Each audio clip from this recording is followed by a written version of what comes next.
Good evening and welcome to North Lanarkshire Live. It's another week, it's another chat on a Thursday night. It's been a long week in politics with Janie Goldley getting pulled up for historic tweets and the cancel culture pile-ons and all that entails, arguments over GRA bills, arguments over what is bigotry, what is racism. But on a lighter note, today Humza Yousaf decided to take a tumble in the halls of Holyrood when he was using his little disability scooter because of his broken leg, and he seems to have spat the dummy tonight on Twitter. So I do seriously, after the show, suggest googling it online to watch him not only have his little tumble as he tries to speed down a corridor, but also his resulting argument of please don't tweet this is offensive for you to tweet me falling, and it's really good fun. But tonight we have much more serious matters to discuss because we have Who Cares Scotland on, and I'd like to welcome on Laura. Hello, Laura. Hello. So just give us a little introduction about yourself and Who Cares Scotland and what it is they do. So Who Cares Scotland is a Scotland-wide organisation, predominantly looks at advocacy, and we also provide participation opportunities. I work in the North Lanarkshire team. So we have a staff team of 12. We have wonderful advocates that provide independent advocacy to our care experienced young people. That means independent advocacy just means that they're independent from social work, education, etc., and they are there solely to express the young person's views so that the young people are getting heard and that their rights are being upheld. They do the super serious work, as I like to call it. I have a lot of fun. I do the groups, so I do the participation, and we've got 3 participation groups in North Lanarkshire. So we have Crafty Foxes, which is our little group. They're 8 to 12 years. And they're an arts and crafts based group. We're based in Bellshill, but we cover the whole of North Lanarkshire. So sometimes it's interesting to try and get everybody in the same place. We have a middle group, which is called Magic in the Middle, and they are 12 to 16. And they are your stereotypical youth drop-in, where they come and they lead the agenda. So the activities are very much young person led. And then we have our older group, which is 14 to 26-ish, and I say 26-ish because legislation would have us that young people are up to 26, but we would never turn away anybody that's been part of your group for a period of time. They're called TNT, that stands for Today Not Tomorrow, because that's when they want to see change in the system. They don't think they should need to wait for things, and especially things that are quite simple fixes at times. There are obviously some bigger issues that take longer, but yeah, so they picked a name. They're a great bunch, but they are workers. They are constantly championing and challenging and looking for things to be better. And they're working on a whole host of things at the moment in time, super busy. So how important is Who Cares? When you say your advocacy, how important is that? Is it something that's not covered by social work, not covered by like the government services? Yep, I mean it can be, but as I said, we're independent, so we don't have an agenda. We're not there to push what we think our idea of what's best for that child is. We are solely there. We don't have an opinion. It is literally what the young people are telling us, and sometimes that's difficult for people to hear because they don't want to hear that actually, a child feels better here or more comfortable there, or they don't want to see a particular person. So when we go, it is 100% what that child has said to us, and we don't have an opinion on whether we think they should be at home with parents or if we think they should be in a foster placement. It's 100% them. And how long has Who Cares Scotland been going about? No, I really should know this. It's like 46 years, I think. I have only been involved in the organisation for 2 years, and half of that's been in lockdown, but it has been an amazing journey, even during lockdown. The young people that we work with, they're so passionate and they're so involved, and sometimes I feel as if I'm not actually working, because they're just great. It's spending time with them makes you come out on a high, because they're just so involved in what it is that they're doing, and they're such a great laugh. So how did lockdown actually affect you, your organisation? So we were quite lucky in that the government recognised that actually we were quite essential to some of our young people. When you work with children that are in care, they're quite vulnerable, and sometimes they could be in situations that aren't ideal. So for us to still be allowed to engage with our young people and check in and see how they were, that was really important. And I think for our care leavers, because quite a lot of our older young people, they live by themselves, and lockdown wasn't fun for anybody. But I think when you live yourself, it's amplified. So for us still to be allowed to go and engage with young people at their doors and, to check in, sometimes the work side of things didn't happen. So like we weren't focusing on let's make a video where corporate parents, it was more just a mental health check-in and we're here for you and like what do you need. We managed to get some extra money as well to open up a helpline. So we had a helpline for any of our young people, not just our young people, for any of our care experience community during lockdown, where they could phone up and get somebody to speak to, whether they were needing some advice for some more financial support, because stuck in the house all day, obviously the bills were going up, people were using like electricity more, Wi-Fi more, those kind of things, they were eating more, and for some of our young people, they just don't have the finances for that additional spend. So we were able to provide some funding for that as well, and I think it was so beneficial to a lot of our young people during that time. Yeah, because I mean, what I was going to say was that obviously with lockdown there was a lot of spiking in domestic abuse, so there was obviously a lot of risk then as well for young people that are maybe in a dangerous situation. So I take it you did have to monitor that quite closely. Quite a lot of checking in with our young people, and had to be quite adaptive and quite innovative as well as to like how do we still engage with young people during that time, because as much as we like to say young people are technical savvy and they like digital, they don't particularly enjoy online meetings. They don't want to come to a virtual session when they want that connection, they want that relationship. So like they were looking for their face to face, and that can be quite difficult. It can be quite emotive when you've got somebody saying I just want to see you, and the government saying you're not allowed out. So that was hard. But we started sending them like packs during lockdown. So like for Crafty Foxes, they were getting their arts and crafts stuff sent to the house. And it was then, you do your activities, and then we'll do like a phone call, like a WhatsApp video, and you can show us what you've done and that kind of thing. And that was another opportunity for us to check in with the young people to ensure that they were all right. And for the older ones, like they love the packs that much, they still want them now, even though we're back face to face. So what sort of stuff do the Crafty Foxes make then? So if there's a theme, so like if it's Christmas, Halloween, Care Day, they would do activities round about that. For the last face to face Care Day we did, they made a care family tree. So they made a giant collage of a tree, and on the leaves they put their thoughts about being in care. And then they did handprints, and on the handprints they put down the people that were important to them, that were part of their family tree. So that's now in our office in Bellshill for people to see.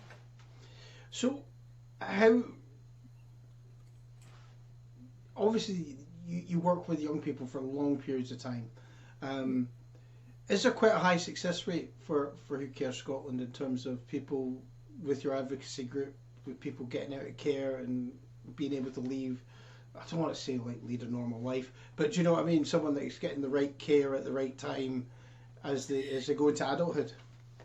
Yep. So I mean, we are quite lucky that there are other organisations out there as well that provide aftercare for our care leavers. And it is, again, I mentioned relationships earlier. It's all about relationships, and it's about that support network.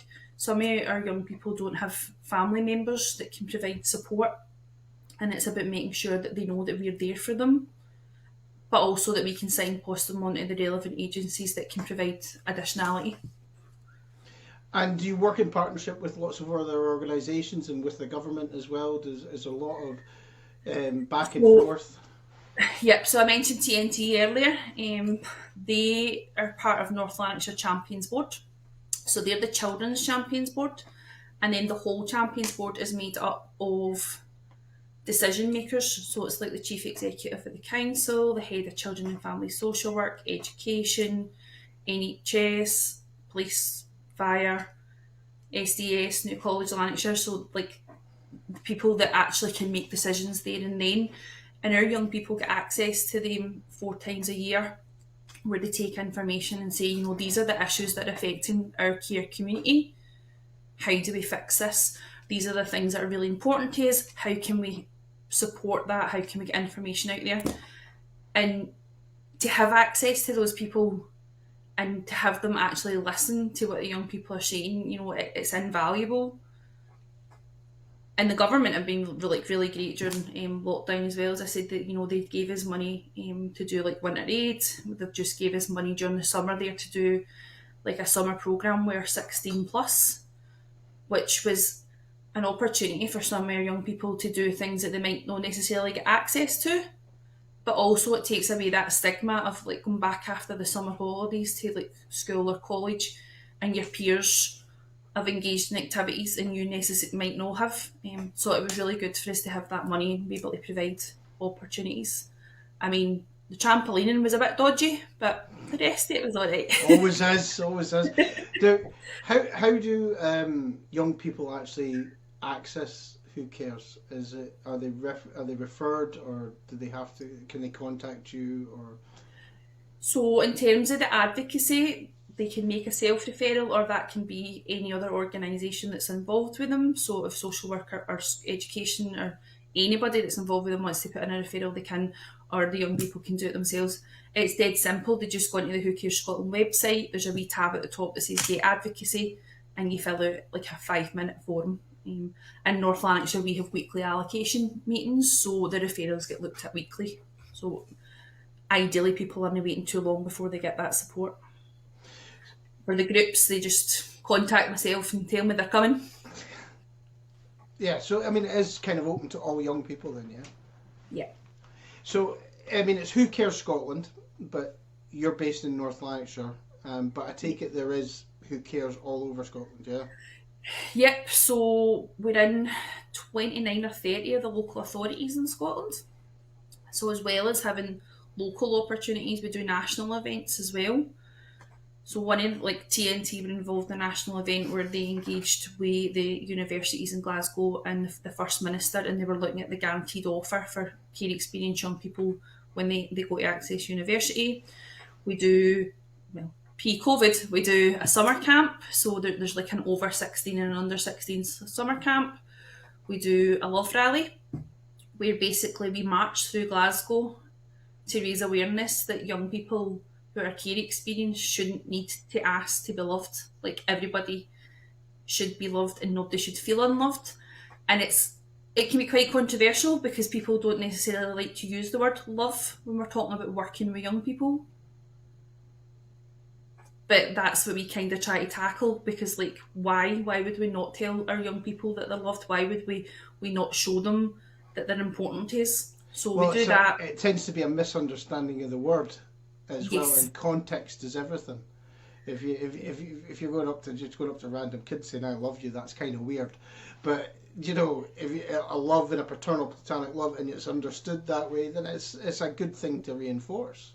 And it's funny because I was asked that question by a young person in my interview, and you know, I've worked with young people for 18 and a bit years, and it was never really a thing in my previous organisation. And when I came from an interview at Who Cares, one of the young people said to me, how do you feel about telling me you love me? And I was like, well, I don't even know you. And I said that. I was like, I don't know you. Like, so I wouldn't tell you that I love you because I don't have that relationship with you. It's not a word that I throw about flippantly. I was like, so right now, no, I wouldn't feel comfortable. I was like, but that's not to say, you know, down the line that wouldn't change. And it's been 2 years, and TNT were the group that I started with, so Crafty Foxes was quite new, and Magic in the Middle is literally brand new, only started last night. And I would quite happily tell young people in my TNT group, you know, that I love them because they're amazing, like they're the best bunch of people in the world. But yeah, it can be quite controversial. I mean, I know you told me at the start, but what was the youngest age range again? 8 to 12. Right, 8 to 12. Because it's that weird thing as well, though, is like before that age range, like you're talking like 3 years old, from like from 2 years up to about 6 years. There's actually studies that show that developmental of the brain, the development of the brain is based on how much a child feels loved. Yeah. So if you have a child that feels ignored and neglected, the brain doesn't actually grow as much as a child that feels loved, and they just it's just a natural thing where if they feel loved, they will grow healthier, they will grow, and the brain will actually develop quicker and stronger. And it's kind of a bizarre thing, Yeah. because I've had I don't want to say the pleasure, but the benefit of having been in rooms where there's been like social work stuff discussing all this scientific research and things like that before, and some of it just shocks you. You just think if you just hug a child every day, they're going to be smarter, and you go, what? Right, okay. You wouldn't know why you wouldn't hug your child every day, but Yeah, and it's that basic human, need for physical contact. Like even as adults, we seek that out and we crave that hug and that affection. So why should our children be any different?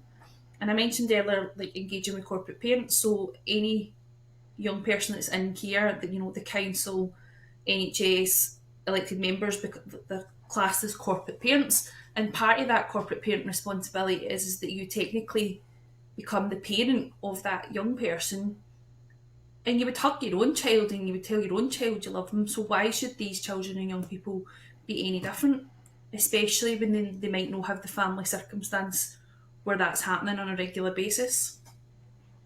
yeah, and I suppose it's a way of showing it that it's normal. Yeah. That it's a normal thing to do to hug people. To be fair, we're having this discussion. I'm not a hugger. I'm really not a hugger. I was quite glad when lockdown came in and said, "Oh, you have to stay 2 meters away." Yeah, my daughter was loving that.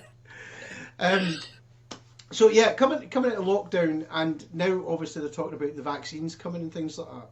So is Who Cares actively encouraging the young people involved with them to get the vaccine, or is it something that's being left solely up to them? I mean, I think we would provide them with information, but we would never, that's not our decision to make. That's down to them. But again, if they don't have anybody round about them to support them in that decision, it would be just about providing information and letting them make an informed decision. Yeah, so because it's obviously, the 12 to 15 is obviously there's a lot of to and fro with that, because it's going to be a real hard decision for 12 and 15-year-olds to make that decision. But the older group, you can kind of say, well, actually, there's evidence there that that's actually good for you and you're not at risk. But the 12 to 15, they've done more research on it than I have. Like they have really looked into it. But yeah, it's a difficult decision. Like I've got children of my own that are in that age group, and and I'm not 100% convinced either way as to how I feel about it. So yeah, it is a hard one. Well, I think there's that thing as well. The problem though is when you start searching on the internet for research as well. So that's where I think organisations like yourself can provide real guidance in terms of, yeah, you've read this site in America. Okay, let me explain why that might be bonkers. And NHS is one of our corporate parents, so like we have access to staff there that can come and provide information, and if needed as well. And NHS have actually been really good because they provided us with a space, obviously due to the social distancing guidelines. Our room in the office was too small to get the groups back during the summer. So like NHS provided us with a bigger space so that the young people could actually re-engage as groups, which was really helpful. So you've been at Who Cares Scotland now for 2 years, most of that during lockdown. What's next for Who Cares Scotland in North Lanarkshire? What's coming up? So when I first started, the Champions Board, like the Children's Champions Board, so TNT, were up and running. They'd been running for a number of years and they'd been working on quite a few things, but the actual Champions Board itself wasn't fully in place. We had our first full Champions Board on the day that COVID was declared a global pandemic. We were in the meeting when it happened, and I was starting to panic because you could see people going, oh, this has just been declared a global pandemic. In my head, I was going, I have spent 6 months getting these people in a room, nobody leaves. Nobody leaves until you've signed up to support the young people. Like, can we sign this and then you can go? So we'll always remember when our first meeting was. So we've then had to move to virtual. So the fact that, you know, that has grown arms and legs, and it's really progressed, and the Champs Board are right behind the group and they're supporting them. They are working on a huge number of things at the moment in time. So we had a development day, and the two themes that the young people and the corporate parents identified as a priority were mental health and education. So in terms of mental health, we've only just started that. We had a wee focus group meeting and we were looking at, you know,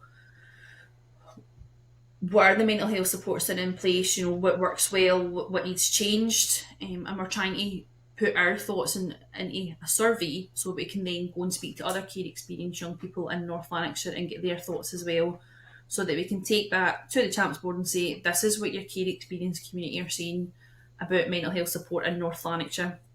What are we doing about that? In terms of education, we've just recently signed up through support the education champion to go and visit every ACE1 class in every high school in North Lanarkshire, What's which is what's an massive ACE1 piece of work. class? First years. Right. S1. So I thought you said ACE1. ACE1. Sorry. ACE1. S1. Yeah, so that's there's usually about 6 classes per school, and I think there's like 23 or 26 high schools, so quite a lot of work. And what the group are hoping to do with that is to raise awareness of care experience in general, and also how being in care can impact your day to day while you're at school, and for people to take into consideration things that they might not necessarily think about. So, for example, if a young person turns up, do you have your homework? No. The automatic response is, why do you not get your homework? You're in trouble, blah, blah, blah. Whereas for some of your young people, they might not have their homework because they've moved placement the night before. So they've went from parents to grandparents, or to a children's house. Or they've been in a children's house and, you know, there's 5, 6 young people and somebody's kicked off and it's been quite noisy and things have been happening and they've not had a chance to do it. And it's about understanding that things can be quite chaotic for our young people, and the last thing they need is pulled up in front of their peers for not having their homework. Things like if they're pulled out of class to go and speak to a social worker when they come back into class, where have you been at a meeting? Who with? Do I really need to tell you that in front of everybody? Even things like that, you know, us engaging with social workers to say, can you try and have their meetings out with school or at a break time, you know, so that there isn't that stigma of them being removed from class. So our young people are working, they've been doing like videos or comments just to say, this is what it was like for me when I was in school. And just raising that awareness with all the first years in the hope that they'll take it with them through their high school journey. But looking at, you know, what does care experience mean? What does that look like? What are the placements that the young people could be in? And then saying, you know, if you are care experienced, here's some opportunities that you can be involved in. Here's our groups, here's our advocacy, here's our national opportunities. And it doesn't pinpoint anybody in the class because it's the same information that's gone to everybody. But yeah, every high school, we might need some coffee. Well, thanks for coming on. It's been great to chat to you. Is there anything else you'd like to highlight before we wrap up for the evening? Yep, so I mentioned Care Week is coming up in October. We're having a showcase event, so if there is any care experience young people out there that want to get involved, we're taking up till the 22nd of October, and they can hand in, and it's entirely up to them if that wants to be a poster, a poem, a song, a junk model, if it wants to be about their care journey, if it's about COVID, if it's just about how they're feeling that day, absolutely anything. And during that week, we'll have an event where we'll just showcase like the amazing artwork our care experience young people in North Lanarkshire. Well, thanks very much. And it was Thank really great to talk to you. Thank you. Bye. So that was Laura from Who Cares Scotland. And it was fantastic to learn all about the work that they do. I'm not sure if we're on next week. I'll have to double check. But if you want to know when we're on and what's happening and what's going on and what show's coming up, all you have to do is like and follow the page to keep up to date with what we're up to. We've also got a YouTube channel as well if you want to go back and rewatch any old videos and things like that. But as always, it was great fun to have new and interesting people to talk to, and we will be back very shortly, either next week or the week after, with another interesting guest.